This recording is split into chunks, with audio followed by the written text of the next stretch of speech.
के इस important class में। तो कैसे हो आप सभी? मैं आशा करता हूं कि आप सभी साथी बहुत ही अच्छे होंगे, स्वस्थ होंगे और आप सभी की पढ़ाई भी बहुत ही अच्छी चल रही होगी। बच्चा पार्टी, जैसा कि आप लोगों को पता है कि एग्जाम का बहुत ही कम समय बचा है, इसी को देखते हुए आज के क्लास में हम लेके आए हैं आपके लिए 12th क्लास के केमिस्ट्री का top 100 most VVI objective question. और ये सारे के सारे प्रश्न आपके बोर्ड एग्जाम के लिए बहुत ही ज्यादा इंपॉर्टेंट है। तो बच्चों, आज के क्लास को बिल्कुल ध्यान से देखिएगा और आज के क्लास में दिए जाने वाले इन सारे प्रश्नों को आप लोग अच्छे से याद भी करते चलिएगा। ओके, चलिए फिर क्लास को स्टार्ट करते हैं। आप लोग भी हमारे साथ चैट सेक्शन में आंसर को लगाते चलिएगा और लास्ट में बताइएगा इस 100 ऑब्जेक्टिव में आप लोग सही कितना कर पाते हो। देखिए, पहला नंबर सवाल आपके सामने है बच्चों, आपके फोन के स्क्रीन पर है, सभी बच्चे लगाते चलिएगा। देखिए, पहला नंबर सवाल पूछा जा रहा है, खनिज जिससे धातु का निष्कर्षण होता है उसे कहा जाता है।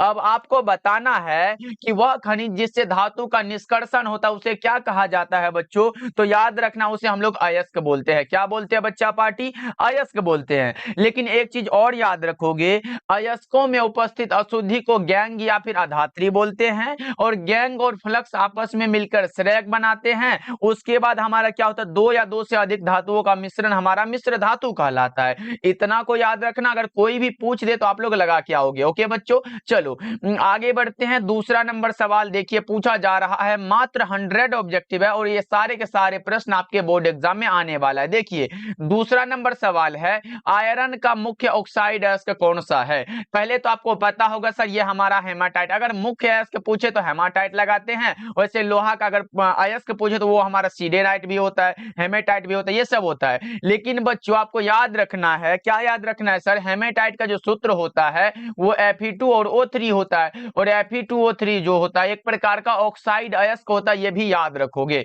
ओके बच्चों, चलो आगे बढ़ते हैं। तीसरा नंबर सवाल देखो, तीसरा नंबर सवाल पूछा जा रहा है, कॉपर का मुख्य अयस्क कौन सा है? बहुत इंपॉर्टेंट है, कॉपर यानी कि तांबा का पूछा गया। बच्चा पार्टी क्या लगा रहे हो? आप लगाओगे सर कॉपर पायराइट हो जाएगा। और कॉपर पायराइट का जो सूत्र होता है वो होता है CuFeS2 होता है। क्या होता है बच्चा पार्टी? यहाँ पे लिख दे रहा हूं, याद रखोगे, बहुत इंपॉर्टेंट है, CuFeS2। ओके बच्चों, सारे बच्चे ध्यान में रखोगे। चलो फोर्थ नंबर सवाल को देखिए, ये रहा आपके सामने, बता दो पीतल किसका मिश्र धातु है? पीतल में कौन कौन से मिले हुए होते हैं ये बताओगे आप लोग। पीतल जो होता है वो कॉपर और जिंक का मिश्र धातु है बच्चों। Correct answer option number D होगा। लेकिन एक प्रश्न और भी आता है कि जर्मन सिल्वर का जो होता है और किसका किसका मिश्र धातु होता है? जर्मन सिल्वर में बात करें तो वो कॉपर होता है, जिंक होता है, उसके बाद उसमें निकेल भी होता है। ये भी आप लोग याद रखोगे, इंपॉर्टेंट है, पूछेगा तो आप लोग लगा के आओगे। ओके बच्चों, चलो पांचवा नंबर सवाल को देखो, ये रहा आपके सामने, बता दो निम्नलिखित में कौन ऑक्साइड अयस्क है? बच्चा पार्टी जस्ट हमने बताया कि क्या बताया था कि Fe2O3 क्या है? एक ऑक्साइड अयस्क है और यही पूछा गया ऑक्साइड अयस्क कौन सा है, तो ये कौन सा होगा? हेमेटाइट होगा। क्या बच्चों? Option number B right answer हो जाएगा। जितना भी मैं अलग से बता रहा हूं बच्चों, अच्छे से ध्यान से सुनते चलो। ओके, चलो आगे बढ़ते हैं। और बच्चों, जितने भी बच्चे इंपॉर्टेंट क्वेश्चन का नोट्स अभी तक हमसे नहीं लिए हैं, उस पीडीएफ में उतना ही क्वेश्चन ऐड किया गया जो आपके एग्जाम के लिए इंपॉर्टेंट है, जिसे पूछा जा रहा है, जिंक ब्लेंड अयस्क का सांद्रण किस विधि से होता है? जिंक ब्लेंड अयस्क का जो सांद्रण होता है ना बच्चों, वो फेन उत्प्लावन विधि से होता है। किस विधि से? फेन उत्प्लावन विधि से होता है। 6 नंबर सवाल का जवाब करेक्ट आंसर सी हो जाएगा बच्चों। चलो आगे बढ़ते हैं। 7 नंबर सवाल फटाफट से कर लेते हैं क्योंकि सर 100 ऑब्जेक्टिव है। देखो, सल्फाइड अयस्कों का सांद्रण किस विधि से होता है? सल्फाइड अयस्कों का सांद्रण फेन उत्प्लावन विधि से होता है। 7 नंबर सवाल का जवाब करेक्ट आंसर ए हो जाएगा बच्चों। ओके, सारे बच्चे ध्यान से देखिए क्लास को। 8 नंबर सवाल देखिए, पूछा जा रहा है, निम्नलिखित में कौन सा कथन सही है? ये प्रश्न तो बहुत इंपॉर्टेंट है। ये कौन सा कथन है जो सही है? सभी अयस्क खनिज होते सर, बिल्कुल होते हैं और यही हमारा सही हो जाएगा। सभी खनिज अयस्क नहीं होते भाई, ये गलत है। सभी क्षार भस्म नहीं है, ये भी गलत है। करेक्ट आंसर ए हो जाएगा।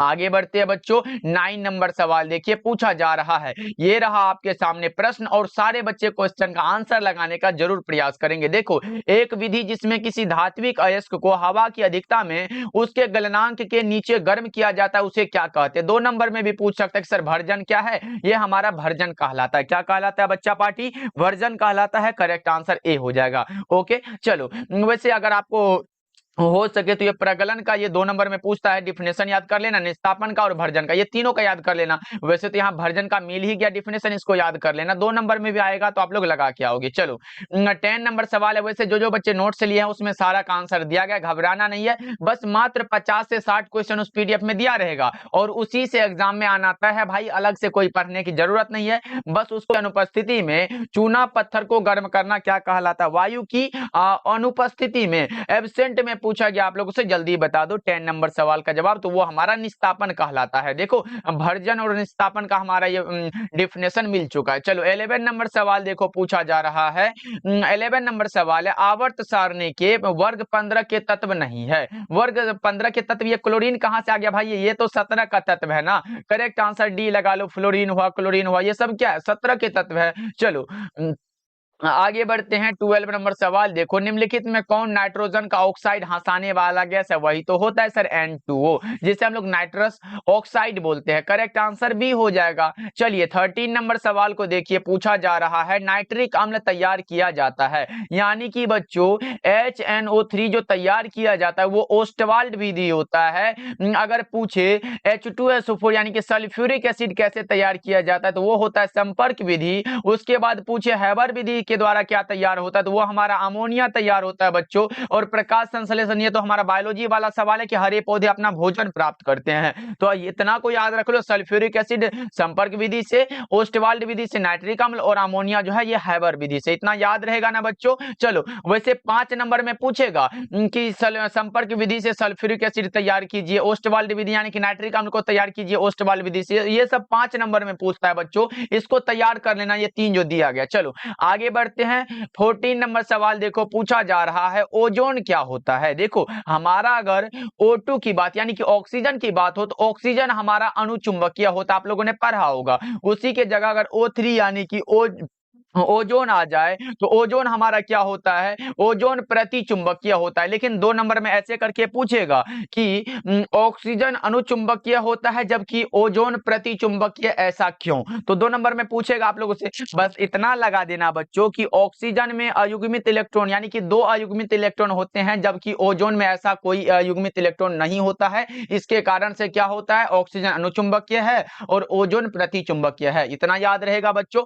आगे बढ़ते हैं, क्लास को लाइक करते चलिएगा, जितने भी बच्चे क्लास को देख रहे हो बच्चों, सभी बच्चे क्लास को लाइक कर लीजिएगा। चलो आगे बढ़ते हैं। 15 नंबर सवाल देखो, पूछा जा रहा है, निम्नलिखित में कौन बड़ा बॉन्ड कौन किस में पाया जाता है? निम्नलिखित में से सबसे बड़ा बॉन्ड कौन जो पाया जाता है वो NH3 यानी कि अमोनिया में होता है बच्चों। करेक्ट आंसर डी हो जाएगा। चलिए 16 नंबर सवाल को देखिए, पूछा जा रहा है, निम्नलिखित में कौन सबसे कम क्वथनांक वाली गैस है? वही वाला बात हुआ सर, हीलियम। कौन सा होगा? हीलियम। एक बार ऐसे करके आया था कि हीलियम का सूत्र क्या होता है, ये सब कोई पूछने वाली बात है भाई, H ही होता है। ओके चलो हाँ, आगे बढ़ते हैं। 17 नंबर सवाल देखो, एल्यूमिनियम की ऑक्सीकरण अवस्था कितनी होती है? एल्यूमिनियम की ऑक्सीकरण अवस्था है +3। करेक्ट आंसर ए होगा बच्चों, याद रखोगे आप लोग। चलो जी नेक्स्ट नंबर सवाल देखो, 18 नंबर सवाल है, कार्बनिक यौगिक में तत्व उपस्थित होना चाहिए। अगर हम लोग ऑर्गेनिक कंपाउंड के बारे में पढ़ रहे हैं और कार्बन ही ना हो तो भाई कैसा मजा।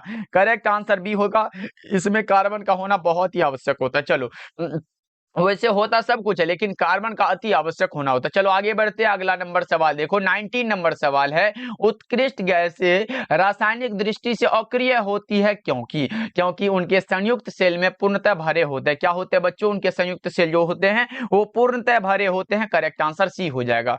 आगे बढ़ते हैं। 20 नंबर सवाल देखो, ये सारे के सारे इंपॉर्टेंट क्वेश्चन है भाई, तो याद रखते चलोगे आप लोग। देखो गोताखोरी में श्वसन हेतु यंत्रों में किन गैसों का मिश्रण प्रयुक्त होता है? तो वो होता है हीलियम प्लस में ऑक्सीजन।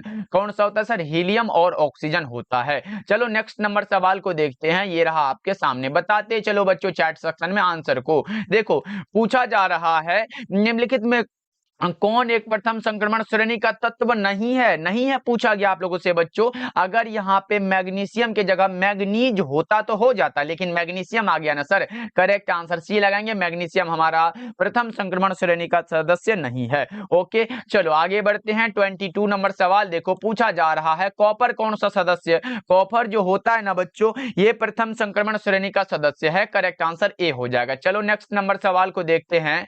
23 नंबर सवाल है, है, निम्नलिखित में किस संक्रमण तत्व की परमाणु त्रिज्या सबसे कम होगी? सबसे जो कम होती है वो किसकी होती है? आप बताओगे क्या बच्चों? वो हो जाता है जिंक का। किसका बच्चों? जिंक का। करेक्ट आंसर डी हो जाएगा। ओके, चलो आगे बढ़ते हैं बच्चों। क्लास समझ आ रहा हो तो थंब वाला एक बार इमोजी भी भेजते चलना।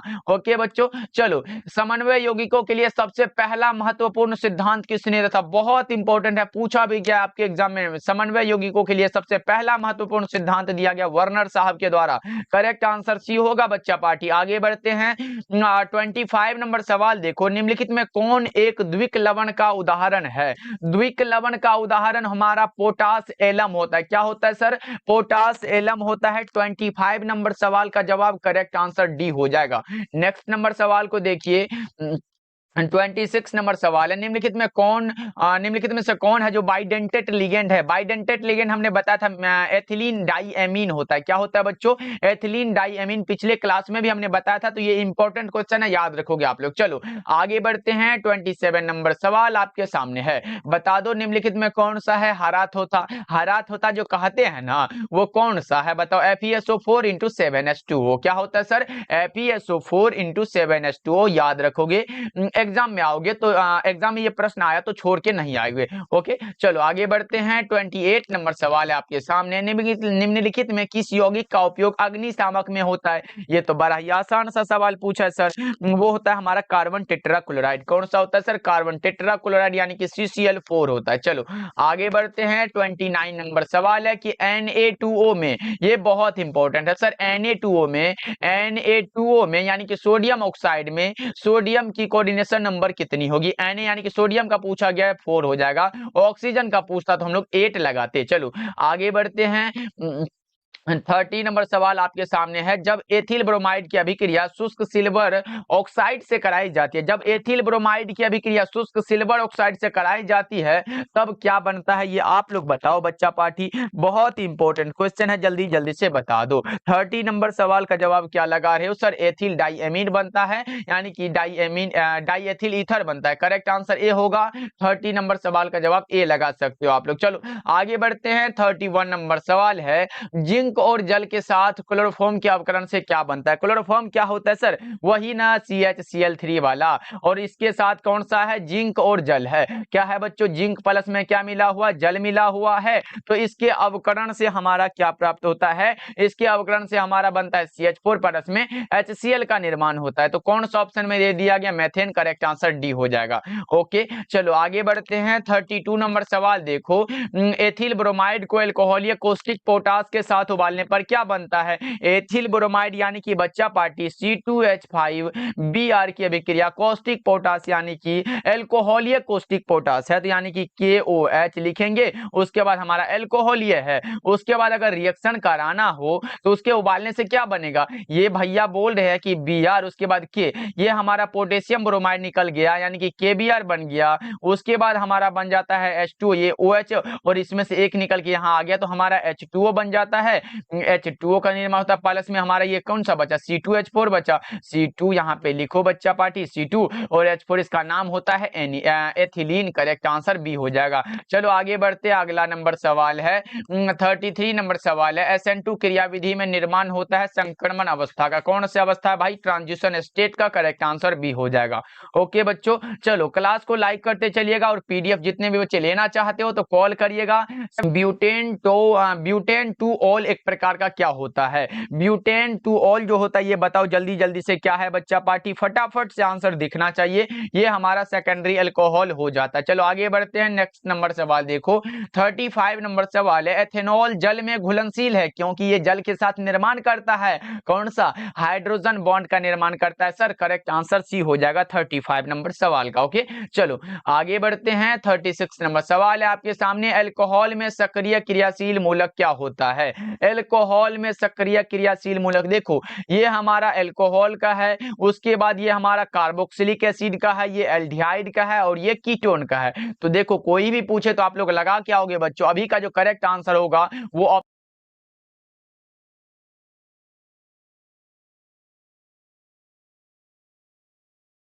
हो जाएगा। चलो आगे बढ़ते हैं। 37 नंबर सवाल देखिए, पूछा जा रहा है ग्लिसरॉल क्या होता है। ग्लिसरॉल हमारा ट्राईहाइड्रिक अल्कोहल होता है। क्या होता है बच्चों? Trihydric alcohol. ऐसे करके स्ट्रक्चर होता है, CH2OH होता है, उसके बाद हमारा CHOH होता है, फिर से क्या होता है, CH2OH होता है। ऐसे करके होता है स्ट्रक्चर, तो याद रखोगे। करेक्ट आंसर सी हो जाएगा। नेक्स्ट नंबर सवाल देखो, 38 नंबर सवाल है, लकड़ी स्प्रिट जो एसीटोन के नाम से जाना जाता है उसका नाम है मेथेनॉल। क्या होता है बच्चा party? Methanol. Correct answer A हो जाएगा। चलो आगे बढ़ते हैं। 39 नंबर सवाल आपके सामने है, बेकेलाइट फिनोल से किसके साथ अभिक्रिया द्वारा प्राप्त होता है? बेकेलाइट प्राप्त होता है, फिनोल किसके साथ अभिक्रिया करेगा तो हमें बेकेलाइट प्राप्त होगा? जल्दी से बता दो 39 नंबर सवाल का जवाब। आप बताओगे सर, फिनोल और फॉर्मल्डिहाइड के बीच जो अभिक्रिया होता है उससे हमारा बेकेलाइट बनता है। तो देख लो फॉर्मल्डिहाइड किस में दिया गया, 39 का ऑप्शन नंबर सी हो जाएगा। आगे बढ़ते हैं। 40 नंबर सवाल देखो, फॉर्मेलिन एक व्यापारिक नाम है किसका? फॉर्मेलिन जो होता है ये किसका व्यापारिक नाम होता है? ये हमारा होता है 40% मेथेनॉल के जलीय घोल का, यानी कि आप कहोगे फॉर्मेल्डिहाइड का 40% विलियन हमारा फॉर्मेलिन कहलाता है। करेक्ट आंसर सी होगा। फॉर्मेल्डिहाइड भी अगर यहां रहेगा तो आप लोग लगा के आओगे। चलो हाँ, आगे बढ़ते हैं। अगला नंबर सवाल देखो, 41 नंबर सवाल आपके सामने है बच्चों, और जल्दी से लगा दो। पूछा जा रहा है निम्नलिखित किस प्रतिक्रिया में नए कार्बन कार्बन बंधन का निर्माण नहीं होता है? वो कैनिजारो रिएक्शन होता है। कौन सा होता है सर? कैनिजारो अभिक्रिया होता है। करेक्ट आंसर सी हो जाएगा। आगे बढ़ते हैं बच्चों। 42 नंबर सवाल देखो, कैनिजारो प्रतिक्रिया नहीं दिखलाता है कौन है? कौन से भैया है जो कैनिजारो रिएक्शन को नहीं प्रदर्शित करता, उसका नाम बता दो भाई। वो एसिटल्डिहाइड होता है। Correct answer option number B हो जाएगा। चलो जी आगे बढ़ते हैं। कार्बोनिल ग्रुप में कार्बन परमाणु कैसा होता है? कार्बोनिल ग्रुप में कार्बन परमाणु जो होता है वो कैसा होता है? आप बताओगे बच्चा पार्टी, जल्दी जल्दी से बता दो। यही तो होता है सर। करेक्ट आंसर हमारा sp2 हाइब्रिडाइज्ड होता है। करेक्ट आंसर बी हो जाएगा। आगे बढ़ते हैं बच्चों। 44 नंबर सवाल देखो, पायरोलिग्नियस अम्ल में क्या रहता है? तो उसमें रहता है 10% एसिटिक एसिड। क्या होता है सर? 10% एसिटिक एसिड होता है। 44 नंबर सवाल का जवाब करेक्ट आंसर सी हो जाएगा। और आगे बढ़े तो हमारे सामने कुछ ऐसा प्रश्न आ चुका है, ये रहा आपके सामने। पूछा जा रहा है निम्नलिखित में किसके द्वारा फॉर्मिक अम्ल एवं फॉर्मल्डिहाइड में अंतर स्पष्ट किया जा सकता है? किसके द्वारा? ये होता हमारा सोडियम बाइकार्बोनेट के द्वारा बच्चों। 45 नंबर सवाल का जवाब अगर आप लोग डी लगा रहे हो तो बहुत ही अच्छा कर रहे हो। चलो बच्चा पार्टी क्लास को लाइक करते चलिएगा। जो जो बच्चे भूल गए हो क्लास को लाइक कर देना, तब पढ़ाने में बहुत ही मजा आता है बच्चों। देखो ऑयल ऑफ मिराबेन कहलाती है। क्या कहलाती है ये बताओ? नाइट्रोबेंजीन कहलाती है बच्चों। करेक्ट आंसर सी होगा 46 नंबर सवाल का जवाब। चलो 47 नंबर सवाल की ओर बढ़े तो बहुत ही आसान सा प्रश्न आ चुका कि सर बेंजीन का सरल सूत्र आखिरकार होता क्या है? तो स्ट्रक्चर कुछ इस प्रकार का निकल के आता है हमारे सामने। क्या बच्चा पार्टी? ये घर के जैसा स्ट्रक्चर इसका बन जाता है। देखो ये एक हो गया, उसके बाद इसमें और इसमें, यानी कि अगर इस पे ये हमारा तो ये बेंजीन हो गया, लेकिन अगर इस पे OH लग जाए तो ये हमारा फिनोल हो जाता है, NH2 लग जाए तो एनिलीन होता है। लेकिन हमसे ये नहीं पूछा गया, हमारा जो होता है बेंजीन का सरल सूत्र पूछा गया जो कि C6H6 होता है। करेक्ट आंसर सी हो जाएगा। ओके बच्चा पार्टी आगे बढ़ते हैं। 48 नंबर सवाल है, NH3 में N का संकरण क्या होगा? हाइब्रिडाइजेशन पूछा गया है। अमोनिया में N का, तो वो sp3 होता है। क्या होता है बच्चों? sp3। करेक्ट आंसर ए हो जाएगा। आगे बढ़ते हैं। 49 नंबर सवाल है, फिनोल को जस्ता के चूर्ण के साथ उबालने पर क्या बनेगा?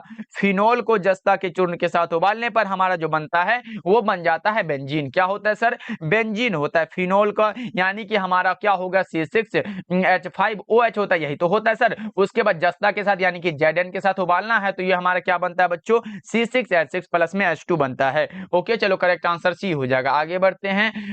50 नंबर सवाल देखो, प्राइमरी यानी कि 1 degree alcohol, 2 degree alcohol, 3 degree alcohol के क्वथनांक का सही क्रम क्या होता है? अगर क्वथनांक पूछे तो 1 डिग्री हुआ, 2 डिग्री होगा, इसके ऐसे करके होगा, उसके बाद हमारा 3 डिग्री होगा। Correct answer option number A बिल्कुल सही हो जाएगा। चलो जी आगे बढ़ते हैं। 51 नंबर सवाल है, निम्नलिखित में कौन एल्डिहाइड और कीटोन में विभेद करता है, अंतर स्पष्ट करता है? जल्दी से बता दो 51 नंबर सवाल का जवाब। और आप लगा रहे सर वो फेलिंग विलियन होता है, करेक्ट आंसर ए होगा। बहुत अच्छे बच्चा पार्टी, इसी प्रकार हम आंसर को देखना चाहते हैं लास्ट तक, बहुत इंपॉर्टेंट क्लास है आज का। ओके बच्चों, आगे बढ़ते हैं। 52 नंबर सवाल पूछा जा रहा है। क्या 52 नंबर सवाल है, एक कच्चा पदार्थ जो नायलॉन बनाने में प्रयुक्त होता है उसका नाम होता है एडिपिक एसिड। क्या होता है सर? एडिपिक अम्ल होता है, करेक्ट आंसर सी हो जाएगा। चलिए आगे बढ़ते हैं। 53 नंबर सवाल है। बच्चा पार्टी अभी से भी अगर आप लोग तैयारी नहीं कर रहे हो तो बहुत गलत बात है। जितने भी बच्चे जुड़े हुए हो और देख रहे हो बच्चों, मैं निवेदन करूंगा कि अभी से आप करके अच्छे मार्क्स ला सकते हो, तो पढ़ाई को छोड़ना नहीं है भाई, एकदम लास्ट तक डटे रहना है और अच्छे नंबर लेके आना है एग्जाम में। इसलिए खूब मेहनत करो, सुबह में उठ के पढ़ो, मतलब कम से कम तो 10 घंटे पढ़ाई आप जरूरी है अगर आप अच्छे मार्क्स चाहते हो तो। देखो एक कार्बोहाइड्रेट होने के लिए एक यौगिक में कम से कम कितने कार्बन होने चाहिए? कम से कम जो कार्बन होने चाहिए वो हमारा कितना होता है? वो एक होता है सी, उसके बाद एक होता है एच, उसके बाद एक होता है कौन सा? वो होता है करेक्ट आंसर बी, यानी कि 3 कार्बन परमाणु इसमें होते हैं। चलो आगे बढ़ते हैं। 54 नंबर सवाल है। निम्न में कौन सा कार्बोहाइड्रेट है जो टॉलेंस अभिकर्मक के साथ रजत दर्पण देता है? उसका नाम बता दो आप लोग। वो हो जाता है ग्लूकोज, करेक्ट आंसर सी हो जाएगा। चलिए आगे बढ़ते हैं। 55 नंबर सवाल आपके सामने है। निम्नलिखित में कौन सा कार्बोहाइड्रेट वनस्पति कोशिका का आवश्यक घटक होता है? वनस्पति कोशिका का जो आवश्यक घटक होता है उसका नाम होता है सेल्यूलोज। क्या होता है सर? सेल्यूलोज हो जाएगा। चलो आगे बढ़ते हैं। 56 नंबर सवाल देखो। निम्नलिखित में कौन सर्वाधिक मीठी शर्करा है? सर्वाधिक मीठी शर्करा का नाम है फ्रक्टोज। याद रखोगे बच्चों, ये सब प्रश्न आता है एग्जाम में, इसलिए भूल मत जाना आप लोग। चलो आगे बढ़ते हैं। 57 नंबर सवाल देखो। एमिनो अम्ल में पाया जाने वाला क्रियात्मक समूह क्या होगा? एमीन भी है और अम्ल भी है, यानी कि एमीन भी है और अम्ल भी है, यानी कि ए और बी दोनों करेक्ट आंसर डी हो जाएगा। चलो जी आगे बढ़ते हैं। 58 नंबर सवाल देखो। विटामिन सी की कमी से क्या होता है? विटामिन ए की कमी से हमारा क्या होता है? उसका केमिकल नाम रेटिनॉल होता है और ये रतौंधी वाला रोग होता है। विटामिन बी1 की कमी से हमारा क्या होता है बच्चा पार्टी? बेरी बेरी रोग हो जाता है। तो 58 का क्या लगा रहे बच्चा पार्टी? बहुत अच्छे। विटामिन बी1 की कमी से हमारा जो होता है बेरी बेरी होता है। ये तो हमारा विटामिन सी की कमी से स्कर्वी वाला पहले लगा दो, करेक्ट आंसर डी होगा। ये रतौंधी विटामिन ए की कमी से, और रिकेट्स जो होता है ये हमारा किसके? विटामिन डी की कमी से होता है। चलो आगे बढ़ते हैं। 59 नंबर सवाल देखो।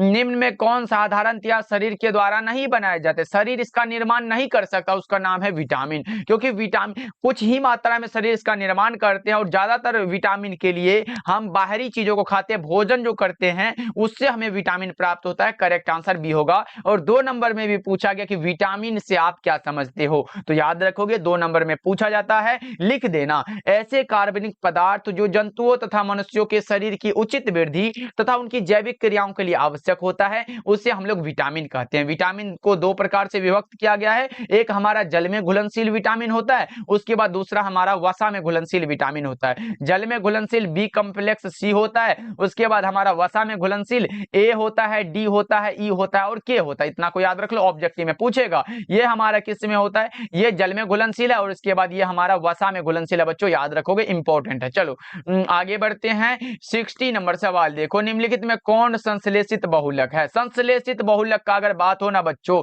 यानी कि सिंथेटिक पॉलीमर का बात हो तो नायलॉन लगाना, ये हमारा क्या होता है बच्चों? ये सब हमारा जो होता है प्राकृतिक बहुलक होता है। कौन सा? प्रोटीन हुआ, रबर हुआ, सेल्यूलोज, ये प्राकृतिक बहुलक का उदाहरण है। जबकि नायलॉन हुआ, नायलॉन 6 हुआ, ये सब क्या होता है? ये संश्लेषित बहुलक का उदाहरण है। 60 का correct answer option number D हो जाएगा। ओके बच्चों आगे बढ़ते हैं। 61 नंबर सवाल पूछा जा रहा है। क्या पॉलीमर बनाने की सबसे छोटी इकाई क्या कहलाती है? पॉलीमर बनाने की सबसे छोटी इकाई, यानी कि बहुत सारे अगर मोनोमर मिल जाते हैं तो एक पॉलीमर का निर्माण होता है, यानी कि मोनोमर होगा छोटी इकाई, करेक्ट आंसर ए होगा बच्चा पार्टी। चलो आगे बढ़ते हैं। 62 नंबर सवाल देखो। पूछा जा रहा है एक टेरिलीन एक रेशा है, यानी कि टेरिलीन जो फाइबर होता है वो कैसा होता है? टेरिलीन की बात हो तो वो हमारा सिंथेटिक होता है, कृत्रिम होता है, करेक्ट आंसर बी होगा। लेकिन बच्चों अगर उसी जगह ऊन हो, ऊन जो एक रेशा होता है वो हमारा प्राकृतिक होता है। ऊन कैसा होता है बच्चों, ये प्राकृतिक रेशा है। 63 का correct answer option number A हो जाएगा। कोई दिक्कत बच्चा पार्टी एक बार चैट सेक्शन में लगाते भी चलिएगा आंसर को। चलो आगे बढ़ते हैं। 64 नंबर सवाल देखो, निम्न में कौन कृत्रिम मीठा भी करता है? मीठा भी करता, सैकरीन है, एस्पार्टेम है, सोडियम साइक्लोमेट है, इनमें से सभी करेक्ट हो जाएगा। क्या होगा सर? 64 नंबर सवाल का जवाब करेक्ट आंसर डी हो जाएगा। चलो आगे बढ़ते हैं बच्चा पार्टी। 65 नंबर सवाल है, देखो पूछा जा रहा है अत्यधिक दर्द में एनाल्जेसिक के रूप में निम्न में से किसका उपयोग किया जाता है? एनाल्जेसिक के रूप में जो उपयोग होता है वो मॉर्फिन का होता है कि नहीं बच्चा पार्टी? मॉर्फिन का मतलब जब ज्यादा दर्द हो, मतलब उसको निवारण के लिए मॉर्फिन का यूज किया जाता है। 65 नंबर सवाल का जवाब करेक्ट आंसर डी हो जाएगा। आगे बढ़ते हैं बच्चों। 66 नंबर सवाल पूछा जा रहा है, क्या वेलियम का उपयोग होता है किसके रूप में? वेलियम मतलब मानसिक तनाव को दूर करना, चिंता को दूर करना, वो होता है हमारा कौन सा? उपशमनक के रूप में। करेक्ट आंसर डी होगा 66 नंबर सवाल का जवाब। याद रहेगा कि नहीं बच्चा पार्टी? बैक्टीरिया ये सब तो हमारा नहीं होता। चलो आगे बढ़ते हैं, अगला नंबर सवाल देखो। 67 नंबर सवाल है, ब्रॉड स्पेक्ट्रम एंटीबायोटिक कौन सा है? ब्रॉड स्पेक्ट्रम एंटीबायोटिक जो होता है वो कौन सा होता है? जल्दी से बता दो बच्चों। वो जो हो जाता है वो होता है क्लोरमफेनिकोल। करेक्ट आंसर डी हो जाएगा। 67 का क्या होगा? ऑप्शन नंबर डी बिल्कुल ही सही आंसर हो जाएगा। चलो आगे बढ़ते हैं। हाइड्राजिन एक दवा है जिसका प्रयोग निम्नलिखित में किसके इलाज में होता है? हाइड्राजिन दवा का जो उपयोग होता है वो हमारा होता है टीबी के उपयोग में, यानी कि क्षय रोग जिसे बोलते हैं, ट्यूबरक्लोसिस जिसे बोलते हैं बच्चा पार्टी। ऑप्शन नंबर डी बिल्कुल सही आंसर हो जाएगा। ये टाइफाइड मत लगा देना भाई। चलो आगे बढ़ते हैं। 69 नंबर सवाल है, ज्वर को कम करने के लिए उपयोगी दवा को क्या कहते हैं? ज्वर को कम करना है, ज्वरनाशी एंटीपायरेटिक। करेक्ट आंसर ए हो जाएगा। ये सभी सर पूछने वाली बात है क्या? चलो आगे बढ़ते हैं। 70 नंबर सवाल देखो, विटामिन सी क्या होता है? विटामिन सी अभी तो हमने बताया, इसका नाम एस्कॉर्बिक एसिड होता है जिसकी कमी से अस्कर्वी रोग हो जाता है। तो ये तो हमने बता चुका है बच्चा पार्टी, भूल कैसे सकते हो आप लोग? चलो 71 नंबर सवाल देखो, हीरा निम्नलिखित में किस प्रकार का क्रिस्टल है? और ये फिजिकल केमिस्ट्री के पहला चैप्टर का क्वेश्चन है, जल्दी से लगा दो, बहुत आसान है। देखो हीरा की बात हो ना बच्चा पार्टी, हीरा जो होता है ये हमारा सहसंयोजक क्रिस्टल है। कैसा? कोवेलेंट क्रिस्टल है। 71 नंबर सवाल का जवाब अगर आप लोग बी लगा रहे हो तो बहुत अच्छे कर रहे हो। चलो आगे बढ़ते हैं। 72 नंबर सवाल ये रहा आपके सामने, बता दो। ये रहा NaCl क्रिस्टल की संरचना कैसी होती है? सोडियम क्लोराइड में क्रिस्टल की संरचना होती है फलक केंद्रित, यानी कि FCC में बच्चा पार्टी। अगर BCC की संरचना पूछे, BCC में पूछे बच्चा पार्टी तो क्या लगाओगे? यानी कि CHCl। ये तो हमारा NaCl हुआ। ये तो NaCl यानी कि NaCl कैसा होता है? FCC होता है। उसके बाद अगर हो CSCl यानी कि सीजियम क्लोराइड, तो बच्चा पार्टी ये हमारा BCC में हो जाता है। याद रखना इंपॉर्टेंट है, एग्जाम में ऐसा वाला प्रश्न हर एक बार देखा जाता है तो याद रखोगे आप लोग। चलो 73 नंबर सवाल है, निम्नलिखित में कौन अक्रिस्टलीय ठोस है? अक्रिस्टलीय ठोस कहने का अर्थ है कि नॉन क्रिस्टलाइन सॉलिड, जो कि कांच होता है। क्या होता है सर? कांच। करेक्ट आंसर सी हो जाएगा। कोई दिक्कत है बच्चों? आगे बढ़ते हैं। 74 नंबर सवाल देखो, HCP इकाई सेल में परमाणुओं की संख्या कितनी होती है? अगर HCP में अगर परमाणु पूछे तो वो हमारा 6 होता है। अगर HCP में कोऑर्डिनेशन नंबर पूछे तो 12 होता है। तो करेक्ट आंसर क्या होगा? ऑप्शन नंबर बी हो जाएगा। नेक्स्ट नंबर सवाल देखो, 75 नंबर सवाल है, क्रिस्टल कितने प्रकार के होते हैं? ये सब बच्चा पार्टी आपको भूलना नहीं है कि सर क्रिस्टल 4 प्रकार के होते हैं। कौन कौन सा? सहसंयोजक क्रिस्टल, आयनिक क्रिस्टल, आणविक क्रिस्टल, धात्विक क्रिस्टल। कितना हुआ? 4 प्रकार के। करेक्ट आंसर ए होगा। लेकिन उसी जगह अगर मूल क्रिस्टल पूछे बच्चा पार्टी, क्या पूछेगा आपसे? अगर मूल क्रिस्टल तंत्र पूछे तो आप 7 लगाओगे। ओके बच्चों, चलो आगे बढ़ते। अगला नंबर सवाल है 76 नंबर सवाल है, निम्नलिखित में कौन सा गुण क्रिस्टलीय ठोस पदार्थ का नहीं है? भाई नहीं है। वो विभिन्न दिशाओं में समान गुण जो है ये क्रिस्टलीय ठोस का एग्जाम्पल नहीं है। चलो आगे बढ़ते हैं। 77 नंबर सवाल आपके सामने है, किस प्रकार के क्रिस्टल में ब्रेबेस जालकों की संख्या सबसे अधिक होती है? उसका नाम होता है ऑर्थोरोम्बिक। क्या होता है sir? Orthorhombic. Correct answer C हो जाएगा। 78 नंबर सवाल पूछा जा रहा है, ये रहा आपके सामने। 2 नंबर में भी ये प्रश्न पूछेगा आपसे तो आप लगा के आओगे, एकदम आसान से लगा के आओगे भाई, कोई दिक्कत नहीं है। देखो किसी द्रव में किसी गैस के विलेयता गैस के दाब का सीधा समानुपाती होता है, ये किसका नियम होता है, ये पूछा गया आप लोगों से। तो बता दो 78 का, ये हमारा हेनरी का नियम है। सर किसका नियम है? हेनरी का नियम है। आप लोगों ने पढ़ा होगा सर, P बराबर जो होता है वो हमारा KHX होता है। P बराबर क्या होता है, यहाँ पे लिख सकते हो, P बराबर हमारा होता है KHX होता है। KH क्या है सर? ये हमारा कांस्टेंट, यानी कि जिसे हम लोग हेनरी कांस्टेंट कहते हैं। क्या कहते हैं सर? हेनरी कांस्टेंट कहते हैं, याद रखोगे, बहुत इंपॉर्टेंट है। चलो आगे बढ़ते हैं। 79 नंबर सवाल है, विलियन के अनुसंख्यक गुणधर्म का उदाहरण है। विलियन का अनुसंख्यक गुणधर्म हुआ है जो विलियन में उपस्थित विलय के कणों की संख्या पर निर्भर करता है। क्वथनांक का उन्नयन, हिमांक का अवनमन, परासरणी दाब और वाष्प दाब का आपेक्षिक अवनमन, ये 4 एग्जांपल है इसका। चलो आगे बढ़ते, अगला नंबर सवाल है 80 नंबर सवाल है, बर्फ में नमक मिला देने पर बर्फ का तापमान 0 डिग्री सेल्सियस से कम हो जाता है, इसका उदाहरण होता है हिमांक का अवनमन। इसका कारण क्या है बच्चों? हिमांक का अवनमन। करेक्ट आंसर सी हो जाएगा। ओके बच्चों, और जितने भी बच्चे अभी तक भूले हुए क्लास को लाइक कर लिए, फटाफट से कर लेना बच्चों। देखो 81 नंबर सवाल है, सिर्फ ये कण ही अर्धपारगम में झिल्ली से निकल पाते हैं। अर्धपारगम में झिल्ली से निकल पाते हैं विलायक के कण। कौन से कण है भाई? विलायक के अणु है। 81 नंबर सवाल का जवाब करेक्ट आंसर ए हो जाएगा। याद रखोगे आप लोग। आगे बढ़ते हैं बच्चों, 82 नंबर सवाल पूछा जा रहा है, निम्नलिखित में किसका हिमांक अवनमन अधिकतम होगा? जिसका वांट ऑफ फैक्टर का मान अधिकतम हो उसका हिमांक अवनमन अधिकतम होता है। यानी कि K2SO4 की बात करें बच्चा पार्टी, K2SO4 में वो हमारा हो जाता 3 वांट ऑफ फैक्टर सबसे अधिक है। करेक्ट आंसर ए हो जाएगा। 82 का क्या होगा बच्चों? ऑप्शन ए बिल्कुल ही सही आंसर है। चलो 83 नंबर सवाल है, पहाड़ों पर जल का क्वथनांक कम हो जाता है क्योंकि? पहाड़ों पर जल का क्वथनांक कम है क्योंकि यहाँ पर वायुमंडलीय दाब बहुत कम होता है। करेक्ट आंसर ए होगा। 83 का क्या लगा रहे हैं बच्चों? ऑप्शन ए हो जाएगा। ओके चलो 84 नंबर सवाल की ओर बढ़े तो आ गया हमारे सामने प्रश्न की शुद्ध जल का पीएच यानी कि पोटेंशियल ऑफ हाइड्रोजन 7 होता है। ये सब आसान प्रश्न है बच्चों, घबरा मत जाना, भूल मत जाना। चलो 85 नंबर सवाल देखो, आयनीकरण का सिद्धांत किसने दिया है? आयनीकरण का सिद्धांत दिया गया सर आर्हेनियस साहब के द्वारा। और आर्हेनियस का समीकरण जानते हो क्या बच्चा पार्टी? एक बार लगा दो तो चैट सेक्शन में। वो हमारा होता है K बराबर AE माइनस EA बटा में RT। क्या होता है? K बराबर AE माइनस EA बटा में RT। ये याद रखोगे, समीकरण पूछा जाएगा आप लोगों से तो लगा के आओगे। वैसे ये ऑब्जेक्टिव में पूछेगा तो ध्यान में तो रखना पड़ेगा ना। 86 नंबर सवाल है, निम्नलिखित में कौन विलियन में विद्युत का संचालन करते हैं? विलियन में विद्युत का संचालन करना वो हमारा इलेक्ट्रोफोरेसिस होता है, इलेक्ट्रोलाइट्स होता है, और ये हमारा वैद्युत अपघट्य जिसे बोलते हैं। करेक्ट आंसर ए हो जाएगा। आगे बढ़ते हैं बच्चों, 87 नंबर सवाल है, किसका ऑक्सीकरण विभव सबसे अधिक होगा? वो हमारा Mg होता है। क्या होता है sir? Mg। Correct answer option number D होगा।